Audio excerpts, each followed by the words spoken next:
In the arts, the critic is the only independent source of information. The rest is advertising. ऐसा pollen KL का कहना था। शुद्ध हिंदी में बोलूं तो कला में आलोचक ही सूचना का एकमात्र स्वतंत्र स्रोत है, बाकी सब विज्ञापन है। अपनी भाषा में समझाओ तो पॉलिन कह रही है कि सिनेमा को आर्ट के फॉर्म में जिंदा रखने के लिए क्रिटिसिज्म बहुत जरूरी है, या फिर यूं कह लो कि क्रिटिसिज्म ही सच्चाई के करीब है। और बिना क्रिटिसिज्म के सिनेमा सिर्फ मार्केटिंग या फिर बिजनेस बन के रह जाता है, जो कि आजकल होता हुआ दिख रहा है। यानी कि कहने का मतलब सिंपल है कि किसी भी पर्टिकुलर मूवी को लेकर जो इन्फॉर्मेशन क्रिटिसिज्म से आती है वो सच्चाई के बहुत करीब होती है, और उसके अलावा जो बाकी सारी इन्फॉर्मेशन हमें देखने को मिलती है उसमें से ज्यादातर एडवर्टाइजिंग की होती है। और यार जिस तरह के आजकल हालात है, मुझे लगा इस पे बात करना बहुत जरूरी है, क्योंकि सिनेमा की ग्रोथ के लिए पैशनेट क्रिटिक्स उतने ही जरूरी है जितने कि पैशनेट फिल्म मेकर्स। लेकिन क्रिटिक्स और फिल्म मेकर्स के इस अनोखे रिश्ते के अलावा हम ये भी जानेंगे कि क्यों ऑडियंस तक वो आर्ट पहुंचाने के लिए हमारी रिव्यूअर्स कम्युनिटी भी आज के टाइम पे बहुत इम्पोर्टेंट है। तो भाई लोग, स्वागत है आप सभी का इस स्पेशल वीडियो में। देखो आज की वीडियो थोड़ी अलग है। आज कुछ इनक्रेडिबली इन्फ्लेटेड ईगो वाले प्रोडक्शन हाउसेस अपनी बनाई गई खराब फिल्मों के जेन्युइन रिव्यूज एक्सेप्ट नहीं कर पाएंगे। वेल हेलो, मेरा नाम है योगी और हमारी मुलाकात बार बार I realize that it's important we talk about it and call it out because copyright system अब एक लाठी की तरह यूज किया जा रहा है, कंटेंट क्रिएटर्स को प्रोटेक्ट करने के लिए नहीं, बल्कि 6 महीने पुराने वीडियोस को ढूंढकर उन पर स्ट्राइक डाली गई। लेकिन अगर आपको मेरी ये ब्लैकमेलिंग पसंद आई हो तो प्लीज लाइक भाई यार प्लीज। हम हर जगह हैं। और देखो, मैं पहले ही बता देता हूँ कि सारी चीजों पे विस्तार पे बात होने वाली है, इसीलिए अगर तुम इंटरेस्टेड नहीं हो तो देख लो अपना। और क्योंकि अब विस्तार में समझाना ही है तो शुरुआत से ही शुरू करते हैं। तो 1895 से लेकर 1900 के बीच का जो समय है उसे बर्थ ऑफ सिनेमा कहा जाता है, जहां 28 दिसंबर 1895 में हमारी दुनिया में पहली बार फ्रांस में द लूमियर ब्रदर्स ने अपने अद्भुत all in one cinematography device से दुनिया की पहली शॉर्ट फिल्म या फिर टेक्निकली पहली फिल्म की पेड स्क्रीनिंग की थी।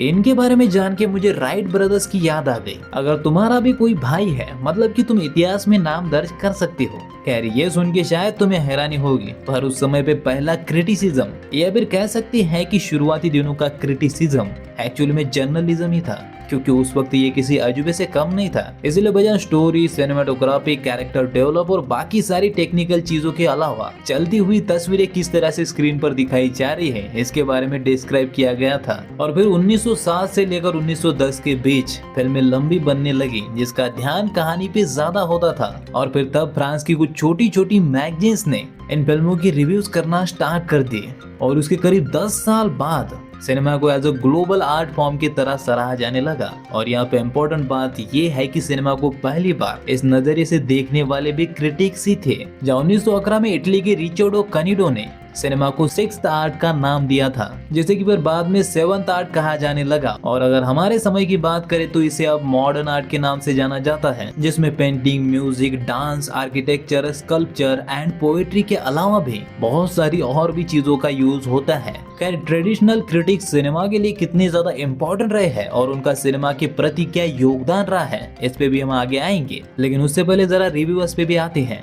अब वैसे तो ये ऑब्वियस सी बात है, लेकिन मैं फिर भी बता देता हूँ कि इंटरनेट के साथ साथ जैसे सोशल मीडिया साल 2000 से बढ़ने लगा, सोशल मीडिया क्रिटिक्स भी ब्लॉग और यूट्यूब के जरिए पॉपुलर होने लगे। और आज हमारा इम्पैक्ट इतना ज्यादा बढ़ गया है कि प्रोडक्शन हाउसेस बिना किसी बात के ही कॉपीराइट मारने लगे हैं। खैर उस पे भी हम आएंगे, लेकिन पहले बताओ, क्या तुम्हें द एटोर थ्योरी के बारे में पता है? अब ये कौन है बे? ये थ्योरी बता दी है कि कैसे डायरेक्टर एक मूवी का सेंटर पॉइंट होता है यही वो थियरी है जिसकी बदौलत आज के टाइम पे डायरेक्टर के हाथ में वो पावर है जो किसी टाइम पे सिर्फ प्रोड्यूसर के पास होती थी। हाँ, आज भी बॉस प्रोड्यूसर ही है, पर इसने ये रियलाइजेशन करवाया था कि मूवी का क्रिएटिव बॉस डायरेक्टर होता है। और इसका इम्पैक्ट कितना बड़ा है मुझे बताने की जरूरत नहीं है, लेकिन फिर भी अगर छोटे शब्दों में बताऊं तो इससे डायरेक्टर को आर्टिस्टिक फ्रीडम दिया गया ताकि वो खुद की एक फिल्म मेकिंग स्टाइल को डेवलप कर सके। इसी फ्रीडम की वजह से तो ओम राउत आदिपुरुष जैसी मास्टरपीस बना पाए। सॉरी यार, अब क्या करें, हर चीज के कुछ साइड इफेक्ट्स तो होते ही हैं, पर इन शॉर्ट से तुम इतना समझो कि इस थ्योरी ने ही डायरेक्टर को वो फ्रीडम दिया जिससे वो अपना आर्ट दिखा सके। इसीलिए आज राजा मौली, क्रिस्टोफर नोलन और क्विंटिन टैरेंटिनो बिना रोक टोक के हजारों करोड़ स्पेंड करके वो बना पा रहे हैं जो वो बनाना चाहते हैं। और अगर ये नहीं होता तो प्रोड्यूसर का क्या दबदबा होता। इसे तुम ऐसे भी समझ सकते हो कि आज के टाइम में भी डायरेक्टर को अपनी मर्जी के खिलाफ जाके प्रोड्यूसर के कहने पे मूवी में अननेसेसरी सॉन्ग्स, एक्शन सीक्वेंसेस और मैसी डायलॉग्स डालने पड़ती है, क्योंकि प्रोड्यूसर जो है वो वाइडर ऑडियंस को टारगेट करना चाहते हैं। ऑब्वियसली उनका पैसा लगा होता है उसमें। एग्जाम्पल दूं तो पठान में प्रोड्यूसर आदित्य चोपड़ा ने ही पोस्ट पैंडेमिक के बाद ऑडियंस को थिएटर लाने के लिए मैची एक्शन सीक्वेंसेस, जिम और पठान का वो लास्ट वाला बर्फ वाला चेजिंग सीक्वेंस, उसके बाद बेशरम रंग वाला गाना, ये सब कुछ बाद में ऐड किया था। हॉलीवुड से एग्जांपल ले तो डेडपूल एंड वुल्वरीन में over the top messy action, multiverse का लफड़ा, कैमियोज और आर रेटेड ह्यूमर, सब कुछ कहानी के हिसाब से नहीं बल्कि बिजनेस के हिसाब से डाला गया था। शायद इसीलिए वो फिल्म देख के मुझे मजा तो आता है, लेकिन कहानी का लॉजिक नहीं समझ आता। और ऐसी सैकड़ों फिल्में हैं जहां डायरेक्टर स्क्रिप्ट तो अलग बनाता है, लेकिन प्रोड्यूसर के दबाव में उसे कुछ और ही बनाना पड़ता है। और ये एग्जाम्पल देने का पॉइंट यही है कि अगर वो रेवोल्यूशनरी थियरी नहीं आती तो शायद डायरेक्टर को इतना भी फ्रीडम नहीं मिलता जितना कि आज के टाइम पे मिल रहा है। और ये मैं तुम्हें क्यों बता रहा हूँ, क्योंकि इसे भी क्रिटिक्स ने ही बनाया था। चलो तुम्हें इसी से जुड़ा एक इंटरेस्टिंग रेवोल्यूशन बताता हूँ। ये शुरू तो फ्रांस से हुआ था, लेकिन इसने ग्लोबल सिनेमा को हमेशा के लिए बदल दिया। तो बात है 1940 से लेकर 1950 के बीच की। वर्ल्ड वॉर 2 के बाद फ्रेंच सिनेमा का पूरा कंट्रोल स्टूडियोज के हाथ में था। मतलब कि डायरेक्टर्स को जरा सा भी फ्रीडम नहीं मिलता था। और जैसा पॉलिन ने शुरुआत में कहा था, सिनेमा अगर आर्ट नहीं है तो बिजनेस बन के रह जाता है। और यहाँ भी वैसी ही सिचुएशन हो चुकी थी, क्योंकि स्टूडियोज प्रॉफिट और रिस्क के हिसाब से सोचते थे, तो इसलिए वहाँ सिर्फ अडेप्टेशन या फिर बेसिकली रीमेक या फिर फॉर्मूला बेस्ड फिल्में ही बन रही थी। कमाल की बात है कि आजकल बॉलीवुड और हॉलीवुड दोनों जगह पे ये चीज काफी ज्यादा बढ़ चुकी है। साला स्टूडियो रिस्क लेना ही नहीं चाहती, तो वो सिर्फ पहले से ही हिट हुई चीजों के अडेप्टेशन के नाम पे पॉलिश करके फिल्में बना दे रहे हैं। और जैसा कि मैंने तुम्हें बताया, ये तभी होता है जब डायरेक्टर की जगह फिल्म की कमान प्रोड्यूसर के हाथ में होती है। खैर, तो 1940 और 50 के बीच जब ये चीज फ्रांस में हो रही थी, तब Francois Truffaut, Jean Luc Godard, Eric Rohmer, Claude Chabrol और जैकवेस रिवेट जो यंग फिल्म क्रिटिक्स का ग्रुप था। आई होप कि मैं इनके नाम सही ले रहा हूँ, अगर नहीं है तो देख लेना, क्योंकि ये फ्रांस के है तो फिर यार प्रोनाउंसिएशन थोड़ा सा इधर उधर हो सकता है। खैर, तो उन्होंने एट्योर थ्योरी जो मैंने तुम्हें ऊपर बताई उसको सेंटर पॉइंट बना के बगावत कर दी। अब इन्होंने क्या किया कि light weight cameras, portable sound equipment और मिनिमल क्रूज के साथ फिल्म शूट करना स्टार्ट कर दिया, वो भी सड़कों पे, सिर्फ ये साबित करने के लिए कि बिना स्टूडियो के और बड़ी रकम के भी जो आजादी उन्हें मिल रही है उसमें वो सिनेमा में एक्सपेरिमेंट करेंगे। और एक्चुअली में उन्होंने किया भी। इन्होंने बिना पैसों के या फिर कम पैसों में सिर्फ सिनेमा के प्रति जो इनका प्यार था उसके सहारे breathless, the 400 blues, leave you search जैसी बेहतरीन फिल्में बनाई। और भाई लोग, जब इस वीडियो के लिए मैं इसके बारे में पढ़ रहा था ना, तो मेरे को पर्सनली इससे बहुत ज्यादा मोटिवेशन मिला। सोचो, सिनेमा को बदलने के लिए कुछ क्रिटिक्स ने डायरेक्टर बनने का तय किया, वो भी उन स्टूडियो के खिलाफ जो उस समय पे सिनेमा जगत की पावर्स को या फिर टॉप चेयर्स को होल्ड करते थे। तो मुझे लगता है उनके लिए कोई आसान काम नहीं था। एंड आई थिंक कि ऐसी एक बगावत इंडिया में भी होनी चाहिए। क्या बोलते हो? अरे मैं क्या बताऊं, मैं क्या बताऊं। इसे फ्रेंच न्यू वेव के नाम से जाना गया, जिसका इम्पैक्ट वर्ल्ड सिनेमा पे बहुत बड़ा था। इसने कई सारी ऐसी नई टेक्निक्स को जन्म दिया जो आज सिनेमा का इम्पोर्टेंट पार्ट बन चुकी है, जैसे कि jump cuts, hand held camera work, long takes और डायरेक्ट साउंड भी। बेसिकली इन्होंने कंटिन्यूटी एडिटिंग की क्लासिक रूल को ब्रेक किया, जिसमें कट्स को कुछ इस तरह से एडिट किया जाता है कि ऑडियंस अगले शॉट को देखते हुए ये नोटिस ही नहीं कर पाती कि यहाँ कट लग चुका है।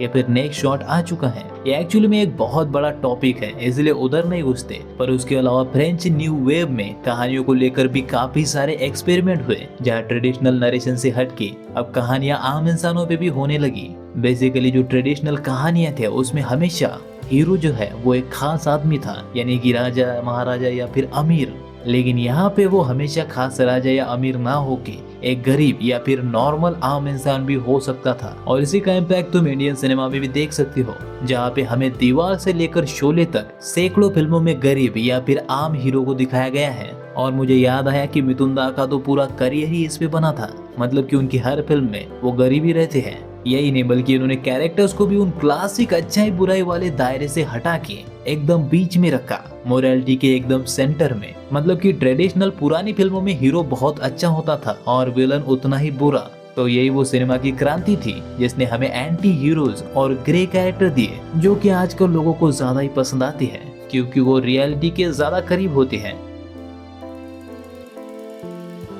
और यही नहीं बल्कि ओपन एंडिंग भी इन्हीं की देन है। और फिर बेटा लोग, इस फ्रेंच न्यू वेव में हुए रेवोल्यूशन से दुनिया भर के कई बड़े और ग्रेट डायरेक्टर्स प्रभावित हुए और इन सभी टेक्निक्स का यूज उन्होंने अपनी फिल्मों की क्वालिटी को एनहांस करने के लिए किया, जैसे कि the great Martin, Quentin Tarantino, Christopher Nolan. और अगर इंडिया से ले तो अनुराग कश्यप और इवन सत्यजीत रे भी, जो कि खुद फ्रेंच न्यू वेव से पहले ही फिल्म मेकिंग स्टार्ट कर चुके थे। और इतना बड़ा क्रांतिकारी बदलाव किसने लाया? क्रिटिक्स ने। जलवा है हमारा। अगर तुम्हें एक आध कारनामा और गिनाऊं तो एल्फ्रेड हिचकॉक, जिन्हें आज सिनेमा का भगवान माना किया जाता है, वो है बे उनके काम को भी दुनिया के सामने लाने वाले एक क्रिटिक्स ही थी, फ्रांकोस ट्रोपुट, जो इस फ्रेंच न्यू वेव का भी पार्ट रहे हैं। और देखो, ऐसे कई सारे फिल्म और फिल्म मेकर्स है जो सिनेमा को बिजनेस से हट के आर्ट बनाए रखने का काम करती है, लेकिन दुनिया उनको पहचान नहीं पाती। और उनको रिस्पेक्ट देने का काम भी क्रिटिक्स ही दशकों से करते आए हैं। इसलिए मैंने कहा था कि क्रिटिक्स भी उतने ही इम्पोर्टेंट है जितने कि डायरेक्टर और प्रोड्यूसर है, क्योंकि वो सिनेमा को सिनेमा बनाए रखती है। वरना आज ही देख लो, आज के टाइम पे सिनेमा आर्ट कम और बिजनेस ज्यादा बनता जा रहा है। Corporate booking, black money, white wash और PR, पता नहीं क्या क्या हो रहा है, जो कि सिनेमा से कम और उससे हो रहे प्रॉफिट से ज्यादा जुड़ा हुआ है। और यही पे आती है हमारी YouTube रिव्यू कम्युनिटी। और हाँ, रिव्यू सिर्फ मैं बोल रहा हूँ, कम्युनिटी से मेरा मतलब उन सभी से है जो सिनेमा से जुड़े वीडियोस बनाते हैं, चाहे वो ब्रेकडाउन हो, एक्सप्लेन हो या थ्योरी हो या फिर VFX ब्रेकडाउन ही क्यों ना हो, सभी एक ही कम्युनिटी से आती है। अब इससे पहले कि मैं कॉपीराइट इशू पे आऊं, ट्रेडिशनल क्रिटिक्स और रिव्यूअर के बीच का अंतर तुम्हें समझा देता हूं, ताकि चीजें मिसफायर ना हो। देखो, भले ही दोनों सिनेमा पे फोकस करती है, लेकिन दोनों के कंटेंट फॉर्मेट बहुत ही अलग है। जहां ट्रेडिशनल क्रिटिक्स ज्यादा टाइम न्यूज़पेपर, मैगजीन्स और एस्टेब्लिश ऑनलाइन पब्लिकेशन में मूवी को लेकर अपना ओपिनियन लिखती है, जिनका उनको एक फायदा तो है, कोई प्रोड्यूसर मुंह उड़ा के उनको कॉपीराइट नहीं दे सकता। और उनके रिव्यू भी अपनी तरह नहीं होते, बल्कि वो प्रोफेशनल लैंग्वेज में एनालिटिकल ऐसे लिखती है, जहां मूवी के टेक्निकल एस्पेक्ट और क्राफ्ट पे ज्यादा फोकस रखा जाता है या फिर रखा जाता था। और दूसरी साइड के बारे में तुम्हें बताने की जरूरत ही नहीं है, क्योंकि हम लोग फिल्में देखते हैं और रिव्यू को इस तरह से डालते हैं कि हमें फिल्में कैसी लगी। यानी कि बेसिकली ये दोस्तों के बीच की जो कन्वर्सेशन होती है, बिल्कुल वैसे ही है, जिसमें टेक्निकल बातें थोड़ी कम होती है। वो एक दोस्त होता है ना ग्रुप में, जिसको फिल्मों से ज्यादा ही प्यार होता है और इसीलिए फिल्मों को लेकर उसका ज्ञान से अगर थोड़ा सा बड़ा होता है तो उन्हें तुम रिव्यूअर्स समझ सकती हो। और अभी इनका इम्पैक्ट भी थोड़ा सा बढ़ चुका है, क्योंकि आजकल की ज्यादातर ऑडियंस जो 30 सेकंड में प्लेजर लेना पसंद करती है, उन्हें यही चाहिए कि बस कोई सिंपल भाषा में और सच्चाई के साथ ये बता दे कि मूवी अच्छी है या फिर बुरी है, ताकि वो अपना वैल्यूएबल टाइम और मेहनत से कमाया पैसा सही जगह पे और सही मूवी पे खर्च कर सके। और यही काम हमारे लोग करते हैं, आई मीन की हमारी कम्युनिटी करती है। पूरे ईमानदारी से फिल्म को देखकर आती है, चाहे वो कितनी भी टट्टी हो, और फिर उसका ऑनेस्ट रिव्यू भी करती है। मैं तो ज्यादा नहीं करता, क्योंकि ये बहुत मुश्किल काम है। इमेजिन करके देखो, जो चीज तुम्हें करना सबसे ज्यादा पसंद है, उसके वर्स्ट सिचुएशन को तुम्हें जानबूझ के फेस करना पड़े, वो भी हर महीने में 4, 5, 6, 7, 8 बार। डिपेंड करेगा कि मूवी कैसी है और कितनी खराब फिल्में आएगी। तो अगर इसे इमेजिन करके देखोगे तो ये कम टॉर्चर नहीं होता। इसलिए मैं प्रिपेयर करता हूँ कि ज्यादातर चीजें या फिर ज्यादातर बुरी फिल्में अवॉइड करो, क्योंकि यार बहुत तकलीफ होती है। और मैं नहीं कह रहा हूँ कि हम लोग एहसान कर रहे हैं, नहीं, ये हमारा काम है, पर इस तरह से बिना बात के कॉपीराइट मार देना ये बिल्कुल सही नहीं है भाई। मतलब तुम ही सोचो कितने लोचे हैं, पहले ही किसी सुपरस्टार की टट्टी फिल्म को टट्टी बोलने से उसके फैंस भड़क जाते हैं, और ऊपर से अभी ये। मुझे याद है पिछली बार मैंने पुष्पा 2 के बारे में सच बोला था तो साला मेरे को भी सेम कॉपीराइट स्ट्राइक मार दी थी। लेकिन मुझे याद आया कि फिल्मी इंडियन के वक्त जब मैंने पोस्ट की थी तो मेरे को कमेंट में कुछ लोग बोल रहे थे कि उसके साथ यही होना चाहिए था, वो जानबूझ के गलत रिव्यू करती है और उसे रिव्यू करना नहीं आता, और सूरज कुमार को लेकर भी यही बोला जा रहा था। तो देखो, वैसे तो अपनी अपनी पर्सनल सोच है, लेकिन मैं इसको लेकर फिर भी ये कहना चाहूंगा कि भाई उनकी व्यूज देखो जाके। मतलब जरा लॉजिकली सोचो, अगर उन्हें रिव्यू करना नहीं आता तो इतने ज्यादा व्यूज, वो भी हर वीडियो पे, क्या उन्हें आते? और मैं ये भी कहना चाहूंगा कि अगर तुम्हें सच में उनके रिव्यू से प्रॉब्लम है तो मत देखो उनके वीडियो। लेकिन किसी का रिव्यू करने का स्टाइल तुम्हें पसंद नहीं है, या फिर उसने तुम्हारे पसंदीदा स्टार को या फिर तुम्हारी मूवी को गलत बोल दिया, इसलिए उसका करियर ही खराब कर दो, ये तो सही बात नहीं है। क्योंकि पहले तो इनका कॉपीराइट देने का हक ही नहीं बनता, क्योंकि वो फेयर यूज के अंडर में आता है। और अगर कोई पोस्टर या फिर जरा सी फुटेज यूज करने पे कॉपीराइट दे रहा है तो तुम्हें ये बताने की जरूरत नहीं होनी चाहिए कि वो इसीलिए नहीं कर रहा है क्योंकि उसके कंटेंट का मिस यूज हुआ है, बल्कि इसीलिए कर रहा है क्योंकि उसे अपने मूवी के खिलाफ कुछ भी गलत सुनना ही नहीं है। और यही पे दूसरी चीज आ जाती है, किसी भी फील्ड में क्रिटिसिज्म जो है वो बहुत ज्यादा इम्पोर्टेंट होता है। और आजकल मैं देख रहा हूँ कि लोग क्रिटिसिज्म को किसी गाली की तरह ले रहे भाई। मतलब कि कोई तुम्हारा फेवरेट स्टार है और इसे कोई जेन्युइनली क्रिटिसाइज कर रहा है, उसकी गलतियां बता रहा है, तो लोग ऑफेंड हो जाते हैं। बताओ साला कौन है ये लोग, कहां से आते हैं? इसलिए यहाँ पे मुझे एक फेमस कोट याद आ रहा है, criticism is the cost of ambition, those who choose to rise must accept that they will attract both applause and arrows. यानी कि आलोचना महत्वाकांक्षा की कीमत है। जो लोग आगे बढ़ना चाहते हैं उन्हें ये स्वीकार करना ही होगा कि उन्हें तालियां और तीर दोनों ही मिलेंगे। अगर आप समाज के लिए कुछ बना रहे हो तो हमेशा दो तरह के रिएक्शन होंगे ही, और ये जरूरी भी है क्योंकि किसी भी क्रिएटर्स की कुछ ऐसी कमजोरियां होती है जिसे वो खुद नहीं देख सकता, और सिर्फ इसीलिए हर एक क्रिएटर को या फिर पर्सनली हर एक व्यक्ति को क्रिटिसिज्म की जरूरत होती है अगर वो प्रोग्रेस करना चाहता है तो। क्योंकि कंस्ट्रक्टिव क्रिटिसिज्म किसी आईने की तरह होता है जो हमें उन कमजोरियों को दिखाने का काम करता है जिन्हें हम खुद नहीं देख पाते, जो एक फिल्म मेकर्स के भ्रम को तोड़ के उसे क्वालिटी पे फोकस करवाता है। इसीलिए जो क्रिटिसिज्म को इम्प्रूवमेंट का मौका समझते हैं वो आगे बढ़ते हैं, और जो क्रिटिसिज्म को दुश्मन समझते हैं उनको भगवान भी नहीं बचा सकता। एवं ये चीज उनको भी भारी पड़ सकती है जो टैलेंटेड फिल्म मेकर्स है। और सिर्फ मूवी मेकिंग में ही नहीं बल्कि हर फील्ड में क्रिटिसिज्म बहुत ही ज्यादा जरूरी होता है। तुम्हें क्या लगता है अपोजिट पार्टी किस लिए होती है? तो बेसिकली पॉइंट यही है कि क्रिएटर्स को दुश्मन समझ के कॉपीराइट देने से कुछ नहीं होगा।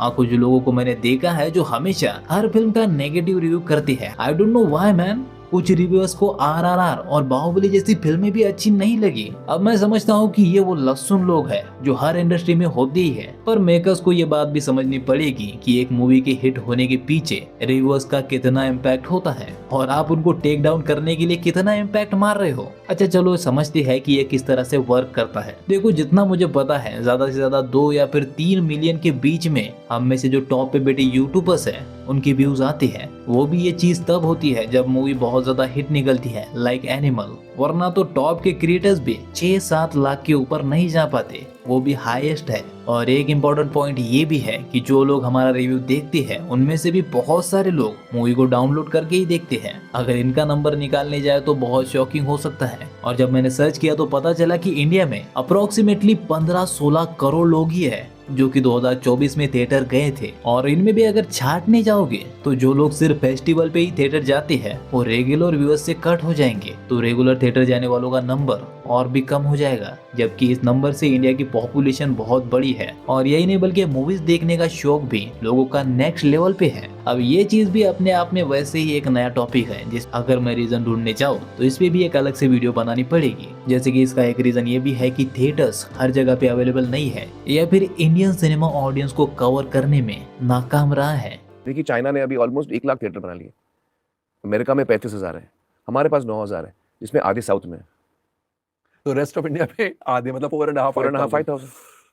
तो how do we compare with China? हम लोग बोलते हैं हमको कम्पीट करना है।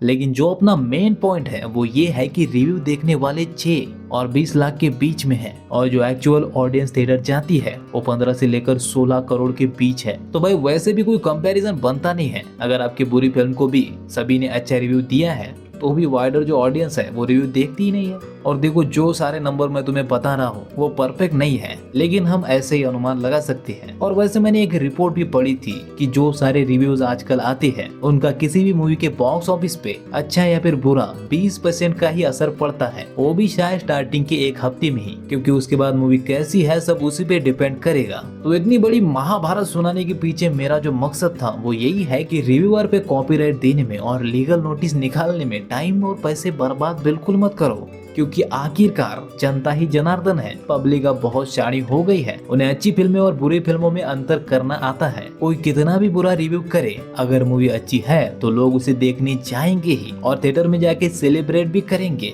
और ज्यादा हो गया तो कमेंट में आके गालियां भी देते हैं भाई। और ऐसे कई सारे एग्जाम्पल है मेरे पास, जैसे कि एनिमल को ही ले लो। क्रिटिक्स को तो छोड़ो, साला खुद फिल्म इंडस्ट्री के लोगों ने मूवी को क्रिटिसाइज किया था, यहाँ तक कि एजुकेशन वाले भी आ गए थे ज्ञान फैलाने के लिए। लेकिन दूसरी तरफ मूवी के बॉक्स ऑफिस पे इसका जरा सा भी असर नहीं हुआ। एनिमल मूवी आई और रणबीर कपूर को सुपरस्टार बना के चली गई, यहाँ तक वांगा ने क्रिटिक्स को स्पेशल तोहफा तक दिया।